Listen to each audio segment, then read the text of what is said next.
a lifelong love affair with the most subtle and sophisticated game known to humankind. What this covers, Adija, is the whole range of my involvement with cricket from the time I was a little boy. From the time I was 4, my first clear memories of cricket are being told about a match I watched when I was 4, in which my uncle and my father played in the then very beautiful and picturesque town of Dehradun, where I grew up. So it's an account of small town cricket in Dehradun, where I grew up, playing for my school, going to Bangalore, where my uncle, who was my first mentor and hero, moved, where he ran one of Bangalore's top clubs, which he still does 60 years later. And so it moves between local cricket, club cricket, cricket in a metropolis. In the 1960s, Prasanna, Chandrasekhar, and V. Subramania, there were 3 Bangalore cricketers playing for India. Then, of course, school, college, playing for 5 years. I played for what was then probably the best college team in India, St. Stephen's College. 2 of my teammates went on to play for the country, Arun Lal and Kirti Azad. Others played Ranji Trophy cricket. So playing a reasonably good level of cricket, learning about the game, then reading about it, watching it, hearing it on the television, watching Vivian Richards' first Test 100, for example, and what that meant, right? Okay. Watching some epic Karnataka-Bombay Ranji Trophy matches. Because in those days, it's really surprising to some young people to know that a Ranji Trophy match, a knockout match, would have 40,000 people at the stadium. And then it moves from there to, of course, foreign cricketers. By appreciation of great Australian, West Indian, New Zealand cricketers. It has a chapter on my favorite Pakistanis, which is the Pakistani cricketers I watch. Right. And then so it's a journey of a little boy, starting with a little boy in a small hill town, playing cricket for fun, then playing more competitive cricket, watching the great cricketers of the age, hearing stories about them.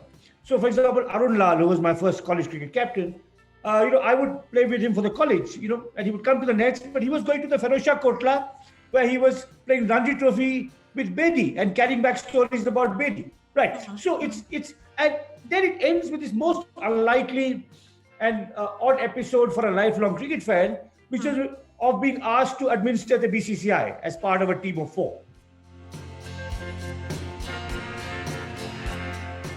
How over the last 100 odd years, the locus of the game has shifted from England, the MCC, which controlled world cricket, to Australia, where Channel 9 and Packer became the determining force in how cricket was shaped, to the BCCI and the IPL. So, the cricketing world has known 3 superpowers: England from the late 19th century to about the 1970s, Australia from the 1970s to about 2000, and then India. And how this mirrors, of course, our economic rise and the good things that come out of it, and also the bad things, the cronyism, the corruption, the nepotism.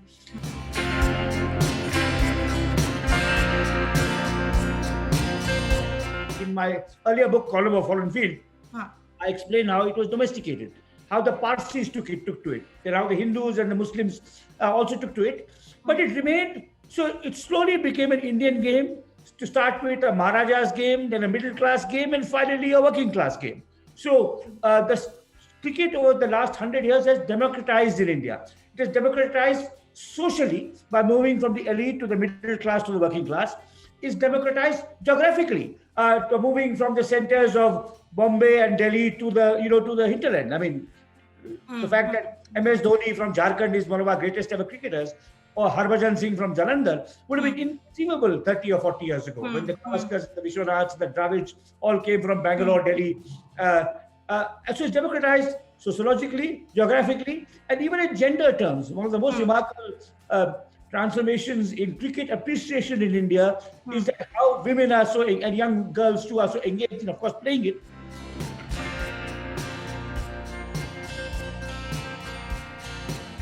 There's so many, it's hard to say. But let me outline the weaknesses of my own book. Okay. So let me say, of course, I've talked about Kashmir and Nagaland. What are if I was just objectively to look back at the weaknesses of my own book, I think there are 2 major weaknesses. Okay. All right. One is it does not have enough on economics. You need a really good economic history of post-independence India to complement mine. The first edition did not have enough of an environmental history. And that's because I spent my whole life working on environmental history and I kind of forgot about it. In my second edition, I brought in a little more on Chipko, Narmada, the mine the mining boom and how it has devastated the Adivasi landscape.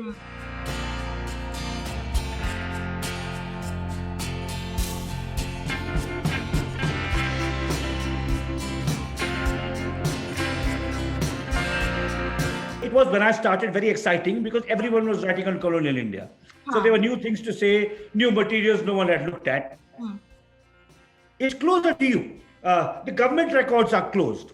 So you have to look for other kinds of sources. So it's more challenging in terms of looking for sources. It's also closer to you in time. You have less distance, which is why I've said about India after Gandhi, the best parts, in my view, are the 50s and the 60s, and maybe the 70s. As it comes to the 80s and 90s, it's not the history but current affairs that I'm talking about, right? So that said, about what's close. I mean, we really don't know what will be Narendra Modi's legacy. You know, we have a better idea of Indira Gandhi and Jawaharlal Nehru. What will be the unfolding of his economic policies, or what happened in Kashmir, last year.